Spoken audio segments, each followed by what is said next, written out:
Bonjour, bienvenue sur Sudokanar. Dans cette vidéo, on va étudier cette grille de matrax Sudoku qui est proposée dans le livret d'instruction du round du Sudoku Mahabharat.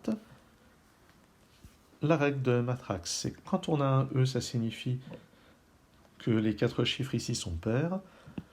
Le O signifie que les quatre chiffres sont impairs. Et sinon, quand on a un nombre et une opération, ça signifie que sur chacune des deux diagonales, quand on applique l'opération, ça donne ce résultat. Donc ça plus ça fait 11, ça plus ça fait 11, ici 9, ça divisé par 4, c'est... ça divisé par ça fait 4, et même chose ici. Et là, avec une soustraction ici avec un produit. Bon, déjà, j'aime bien regarder s'il n'y a pas du Sudoku standard qui nous donne des choses intéressantes dans ce genre de grille. Par exemple, vous voyez qu'on peut dire qu'il y a un 9 par là, il y a un 1 par ici, et les autres chiffres sont 6 et 7. Je vais noter un candidat tout de suite. J'ai un 3 par là, j'ai un 6 par là, les autres candidats sont 5 et 9, ça vaut pas le coup de les placer, je pense. Bon, ça doit être à peu près tout pour le Sudoku classique. Ici, on sait qu'on a 2, 4, 8 et 9. Qu'est-ce que je raconte? 2, 4, 6 et 8. Donc je vais peut-être noter les candidats, parce qu'il y en a déjà plus tant que ça. Et surtout, ce qui est intéressant, c'est que ça, c'est 1, 3 et 7. « 18, j'ai deux décompositions. C'est 2 fois 9, 3 fois 6. Donc déjà, ça, c'est 2 ou 3, qui va être jumelé avec 9, 6. Et puis, ici, j'ai 2, 3 ou 6 qui va être jumelé... Ah non, je ne peux pas avoir le 3 à cet endroit, parce que le 3 ici mettrait un 6 ici, qui clasherait. Donc ça va être 2 ou 6 jumelé avec 9 ou 3. Bon. Et quelque chose me dit qu'il y a un seul scénario possible. Si je mets 3 et 6, 2, 9, ça va. 9, 2, 3, 6, ça va. En fait, il y a vraiment deux scénarios. Si j'ai 9 et 2 sur cette diagonale, ça va faire 3 et 6 comme ça. Si j'ai 3 et 6, ça va faire 2 et 9. Voilà, j'ai exactement deux scénarios. Maintenant, le 1 qui n'est pas là est par là, ce qui me donne ce 3.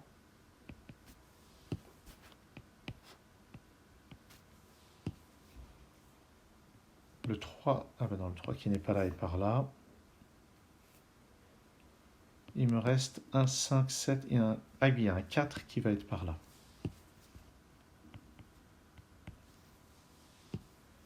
Et les deux autres chiffres, oui, le 8 est par là. J'avais mis le 1, mais c'est en fait, on a une paire 1 et 8 qui me donne ce 6 et ce 2, et ce 4 et ce 8. Et puis les deux autres chiffres sont 4 et 5, qui en fait sont plaçables directement. Ça aurait quand même été dommage de ne pas creuser plus. Sur cette ligne, il me manque maintenant 3, 6 et 9. J'ai donc 3 ou 9 ici. Et un 6 quelque part par là.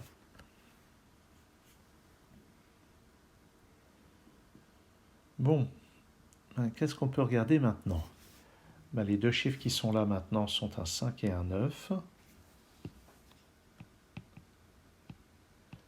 Ce qui avec le 11 va nous donner 6 ou 2 comme ceci.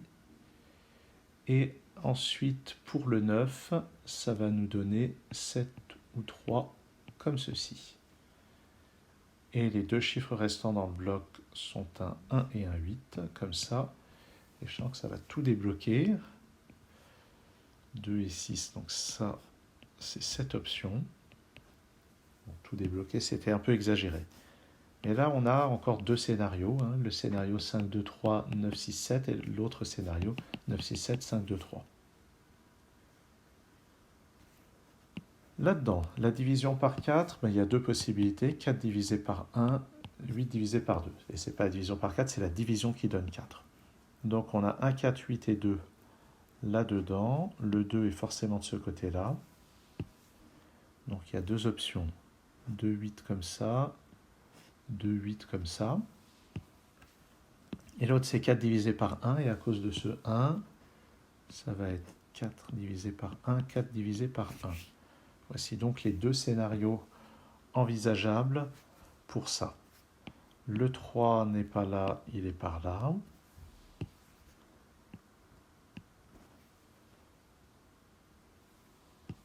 C'est 3, 5, 6, 9 qui nous reste. Donc 5, 6, 9 ici.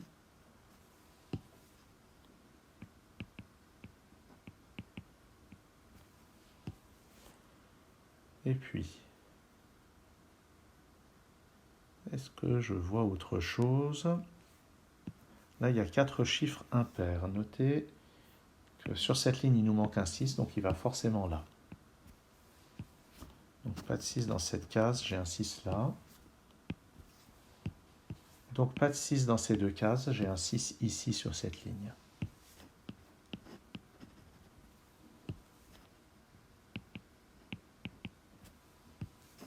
Et je récupère 3 et 6,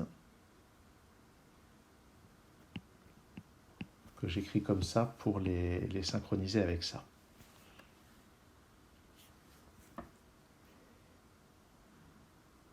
Notez que les deux ici sont synchronisés avec ça aussi.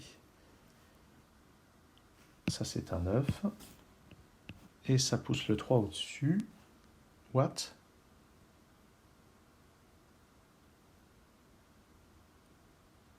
Qu'est-ce que j'ai fait? Non. Non, non, non. Depuis une demi-heure, le 3 va là. Et ça c'est un 9. Je ne sais pas ce que j'ai fait comme délire. Ça me donne ce 5 et ce 9. Bon, ce qui est bien, c'est que maintenant, je me rends compte plus vite qu'avant de ces erreurs. Et j'arrive assez bien à les corriger. Là, j'ai pas eu besoin du CTRL Z pour corriger l'erreur. Les 2, ça c'est un 2. Il me reste 5, 9 et 4 dans tout ça.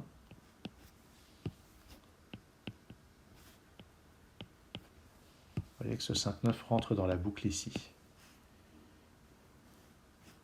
5, 9 et 4.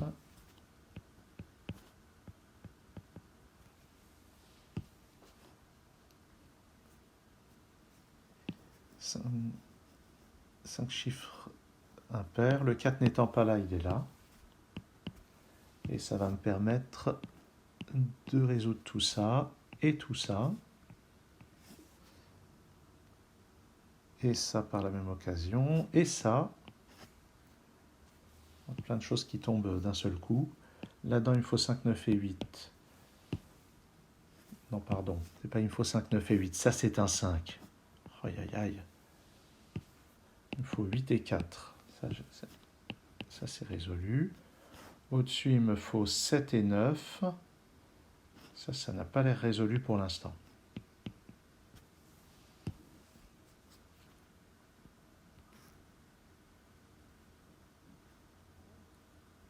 Ça, c'est 6 ou 9. Regardons un peu ici. Le 7 va là. À côté, c'est un 9. Au-dessus, il me faut 2 chiffres impairs parmi 1, 3 et 5. Ça, c'est pas un 6. Il me reste à placer 1, 3 et 5. Et d'après le 3 et 5 ici, ça, c'est un 1. Donc 3, 5. En dessous, 1 et 8. On ne sait pas encore dans quel ordre. Ça ne peut plus être que 9.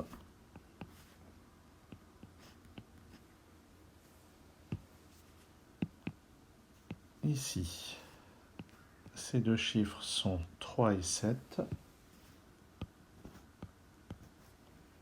Et avec un écart de 2, vous voyez que le 8 de la colonne, il ne va pas être là. Donc le 8 est là. Il me reste à placer 1 et 5. Donc pour réussir l'écart de 2, c'est comme ceci. Je nettoie. Et on va conclure avec un 4 ici, un 8 là, et ça marche. Donc avec quelques péripéties, les habitudes du canard qui se prend les palmes dans le tapis. Bon, c'est une variante que j'aime beaucoup, moi, Matrax. Un jour, il faudra que je pense à en créer un, d'ailleurs. Merci d'avoir suivi cette vidéo et à très bientôt sur Sudocanard.